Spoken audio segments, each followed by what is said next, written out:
Hey, welcome back to James's Repair Shop. Back on the Thunderbird today. I had a little project on the go. I didn't video it. It was my niece's Pontiac Torrent, the one I did the head gaskets in.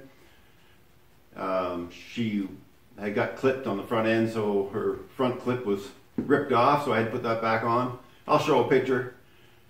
So it did distract me a little bit from the Thunderbird. I got that window motor rebuilt, or working again. I didn't really do much rebuild on it. I have it working.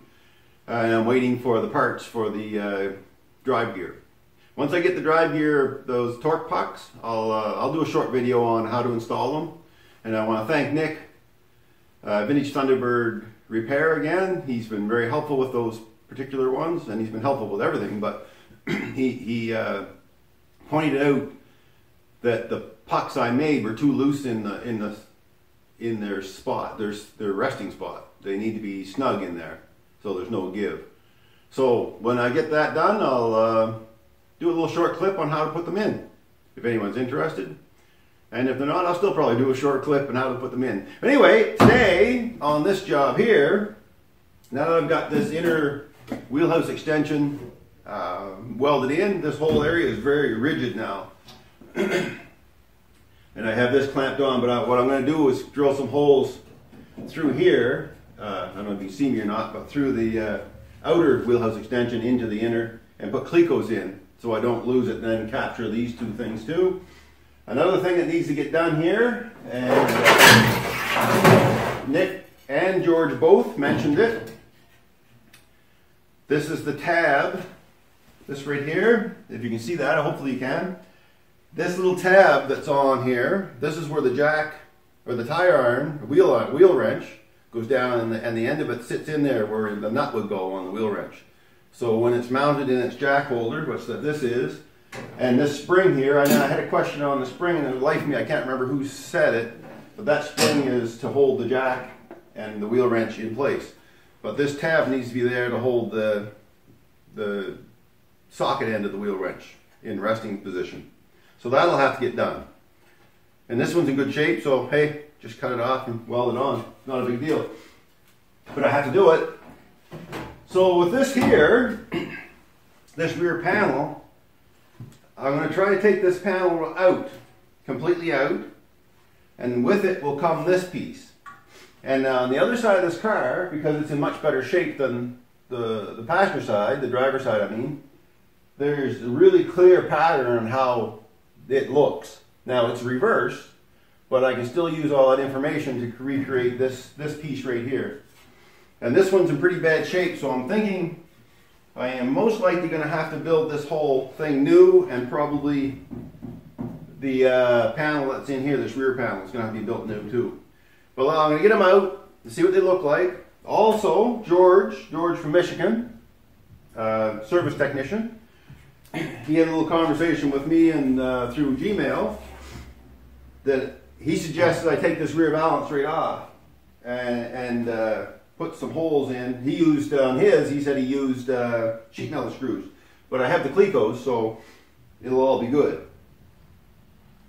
And then deal with these. I don't think I'm going to be able to deal with these little bends just yet. But anyway, we'll see. But it'll have to be undone over here, so the flange is going to have to be taken off over here on this side. Which, okay, I know you guys can't see it. There's not a lot to go by. That's been hit in the back there at one time, and they pounded it all out, so there's really not a lot of information there anyway.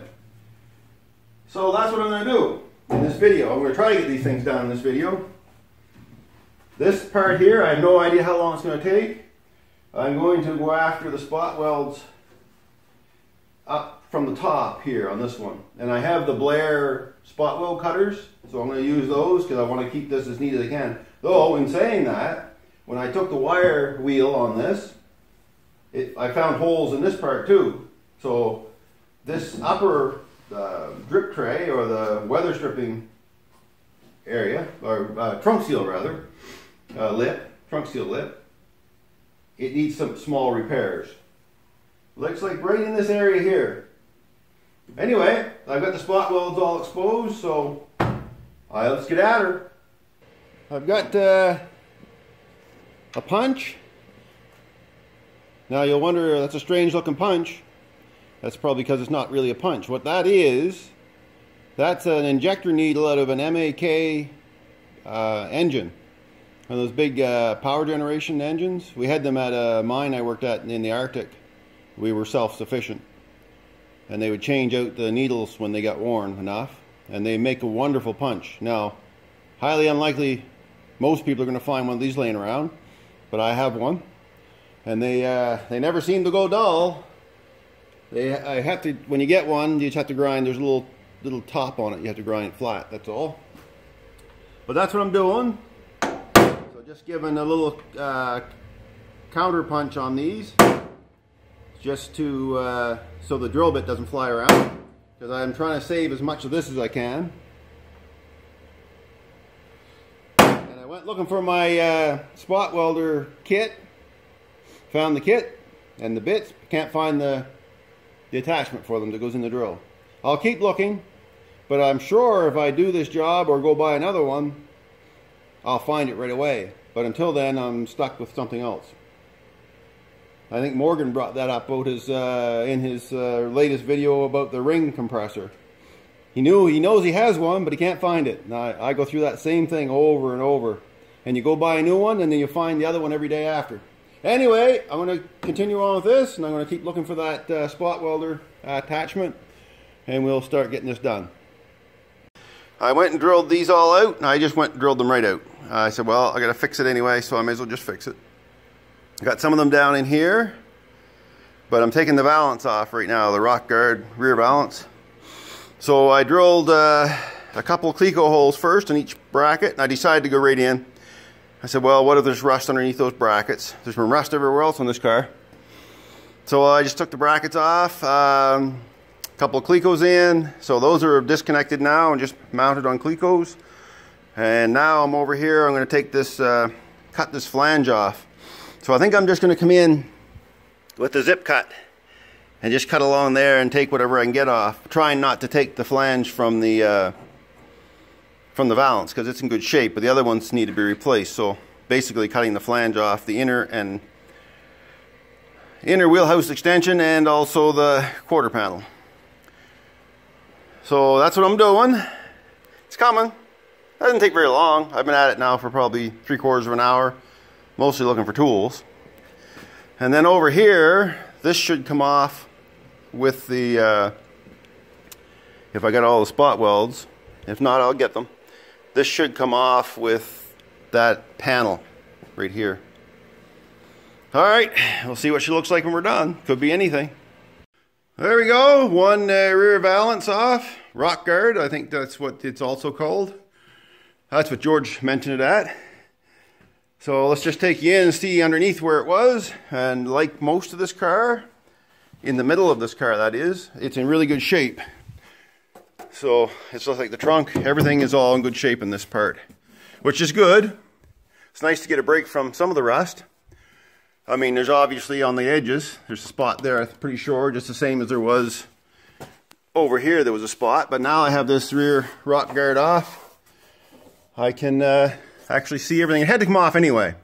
I don't know why I was dragging my feet. And thank you, George, for pushing me to get that off, or suggesting, because it does have to come off. And now I have the holes to put it back where it needs to go. Plus it needs some repairs. It's probably going to have to go through the English wheel a little bit. It's got a couple, no rust on it. I mentioned that before. Let me just have a look up here with it.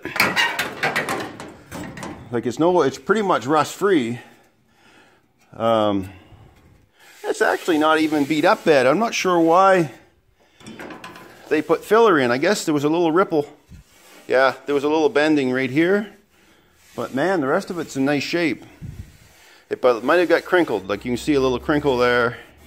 So that's why they had filler in. I don't know why they just wouldn't hammer and dolly it out. But I guess, hey, just trying to get it back on the road again. These guide brackets, they have to be straightened out.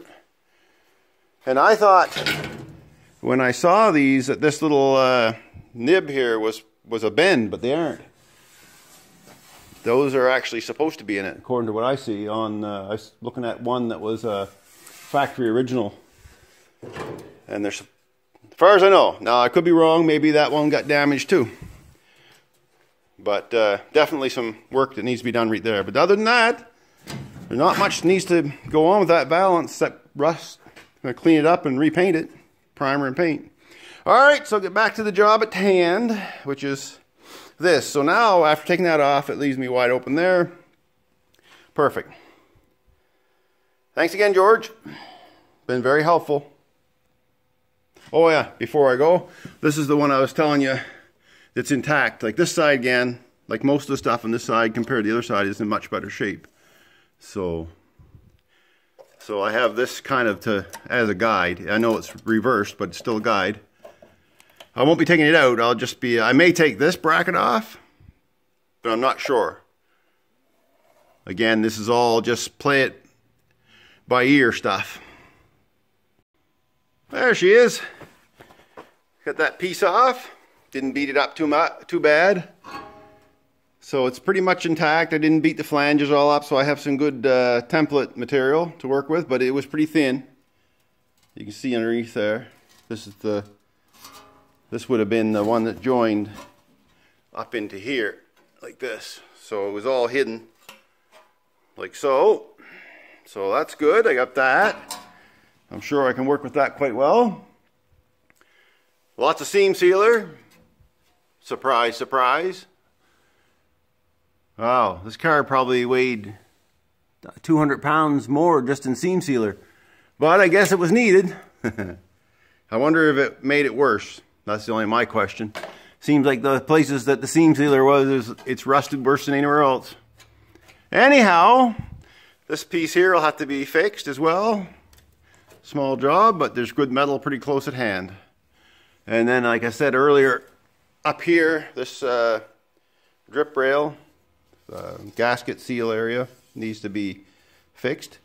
So what I did with this one, I couldn't find my Blair cutters. I would drill a hole out with a small 1/8 and then step it up to a 5/16, and then I just go with a step bit just to clean up the holes to get any little edges that are caught. That way it saves you from bending the metal all up. It still makes a hole, but you can make a bunch of little plugs because they're all roughly the same size. Just make a bunch of plugs and fill them. Go from there. Depends on which side you're going to weld on, but so I'm not too worried about that. Holes aren't a whole heck of a lot bigger than they would be if they were, you know, if it let go. Like this one here is a little bit small. But anyway, it saves you from bending everything all up. That's why I did it. Not perfect, but it is what it is. All right, now got a plan to really work on any repairs in here first before I get too crazy with this. So, lots of work to do, so I better get at her. One thing I want to point out before I get going too far on this is how solid this actually still is. I was quite surprised. I thought this would be kind of floppy up here, but you can, it won't even budge. It's well supported in this back part, like this area here. So, like, I mean, I pull hard on it, I can flex it, but it's not falling away on its own. So that's good news. I don't have to do a lot of support anywhere else. It seems like this whole area here is nice that it's in decent shape, but it's holding it all there. So these are the kind of things that you worry about when you're doing this work. Or I worry about is taking too much off and losing control of the body. A heck of a lot of work getting it back in place if you lose control of it. But yeah, this nice flange brace that they have in here, that's pretty solid, so I'm good with that. Nice to see. Now I'm working on the patches. So I put one in here. This looked a little weak, and it was right in the middle, so I just cut it right out. I want this to be good and strong. This is for the hinges for the convertible top, or the trunk lid rather. And then there's a hole. There was some rust in here, so I need to build. This only goes to there, just a small piece. And then there was a hole, so as I showed earlier, up in here and there, and I found more down in here, so I just cut it right out. and I did a couple of strips up there of thin stuff. It's pretty solid there now. I had some video I made earlier today. I made 3 different clips and I accidentally deleted them, so here we are. So I'll just go back a little bit outside of the rust that I found. I wire wheeled it all, and then I hit it with rust converter, so it's gone dark now. Looks pretty good. Needs a little more up there, but I ran out, so I need some more rust converter up there. Another coat on this would be nice. And also down here there was a hole. I think I showed that already in this video, but I had to put a patch in it, so I patched it. So I got these flanges here to do. But first I want to get this done and this piece done, and then I'll go after the flanges. Well, we got that pretty much all patched up. And up here and put a new piece in that. Fix that all up nice. Put a new piece in here between these, in this bolt pattern for the trunk deck hinges. That was important. I see I missed a spot to grind there. That's okay, I'll get it. Put a piece in there. And I put a piece in here. Fix that all up. And I re-spot welded this to get to that. And I patched up right in here. So that's going to be it for this video. Next video we'll be building this apparatus here. We'll be taking that side guard off and building that, and plus, you can see that off here. There's also this support that needs to be rebuilt as well. So in the next video we'll be doing this for sure, and we'll see how much we get done of this, which I don't think that's going to take a lot, and then that little part there. But we'll see what we get done. Hard to say how much. Some of this stuff takes a while. The flanges, like I said, they need to be cut back and redone. That's no big deal. That's pretty easy stuff. All right, so thanks a lot everyone for watching. We'll see you in the next one.